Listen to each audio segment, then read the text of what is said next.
Greetings and blessings to you all out there. We are here doing the lessons of A Course in Miracles. And today on this snowy February day in Sedona, we are doing lesson number 38. There is nothing my holiness cannot do. Woo! Let's say this confidently today.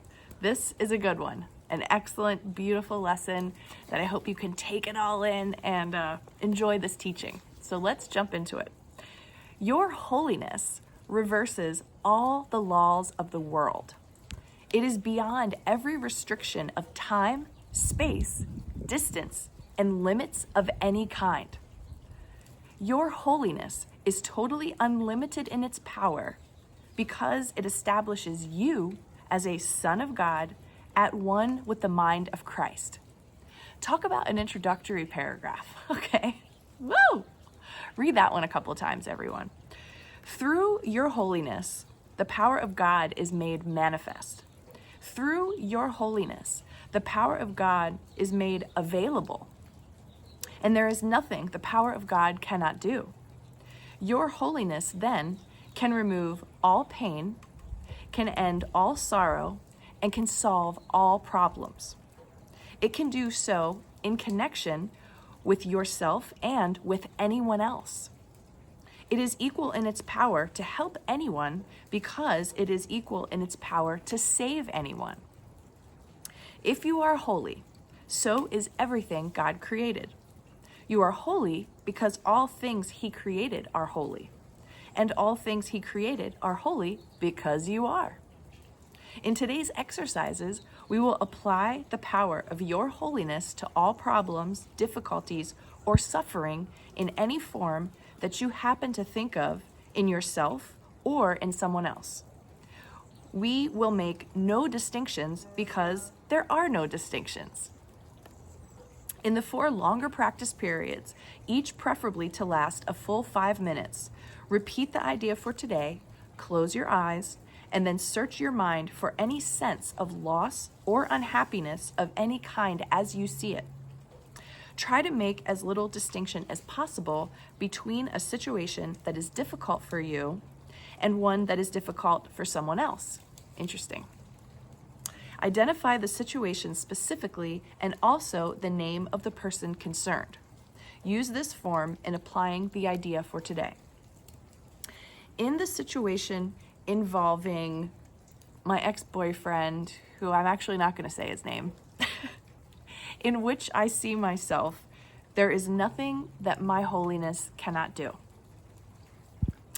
In the situation involving my ex-boyfriend, I'm not going to say his name, in which he sees himself, there is nothing my holiness cannot do.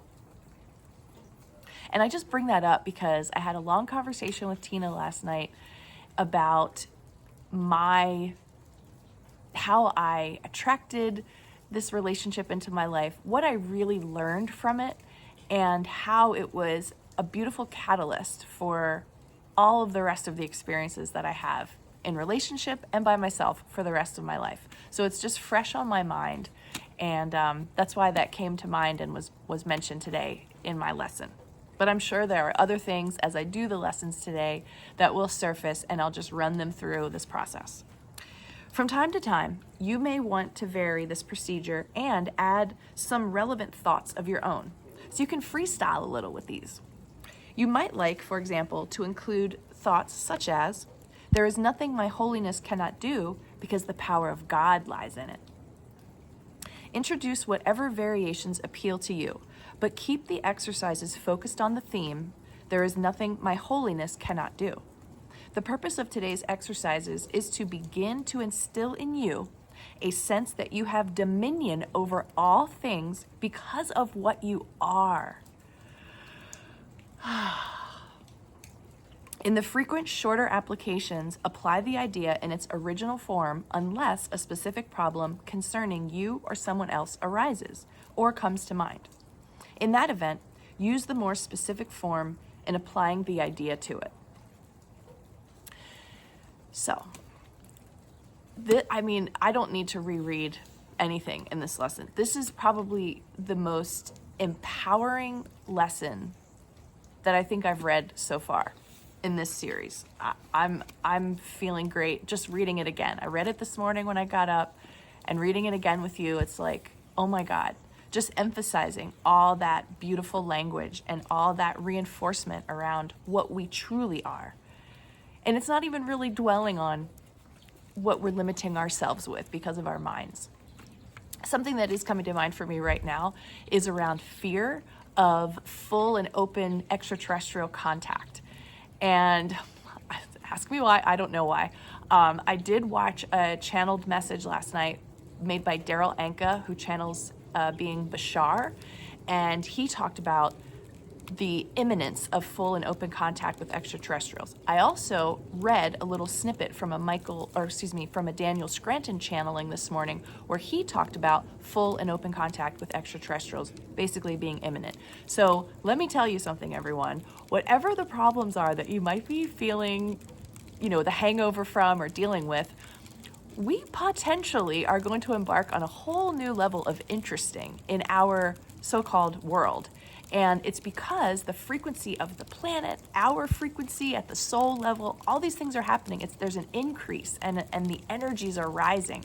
So, I think it's really important that you're doing the lessons very, very appropriately and really with diligence this time around, because I think where we're headed and the kinds of different and new challenges that we're going to face are going to just blow your mind. Your ego mind, your right mind, all our minds, right? One thing I did want to leave you with as it begins to snow here just a little bit more is I want to read from Ken Wapnick's notes, which I just want to take a moment and thank Ken Wapnick for being here with me. I want to thank Helen Schuckman. I want to thank Bill Thetford for bringing this work into existence. I also want to thank Carol Howe, who is still here in the dream world with us. These beings created this work and have taught me so much and have been such an inspiration for me, and I just want to bring them in for a second. So I'm going to read through what Ken has to say about Lesson 38. It's beautiful, and I'll leave you with that today. So here we go. He's reacting to this one sentence, or explaining, not reacting. Your holiness reverses all the laws of the world. It is beyond every restriction of time, space, distance, and limits of any kind. So what Ken does in his notes is he goes and takes it sentence by sentence and gives his comments and his reflections based upon his decades of being familiar with the Course. So what he has to say in response to that sentence: this is because your holiness resides in your right mind, accessed by choosing the holy instant in which you are joined with Jesus or the Holy Spirit. This means there is no separation, and so there can be no sin, guilt, or fear. If there is no sin, there is no past. If there is no guilt, there is no present. And if there is no fear, there is no future. In other words, there is no time in the holy instant. Moreover, there is no thought of separation from God. There is no body. To cite a previously cited statement from the text, at no single instant does the body exist at all. Thus, holiness is completely outside time and space.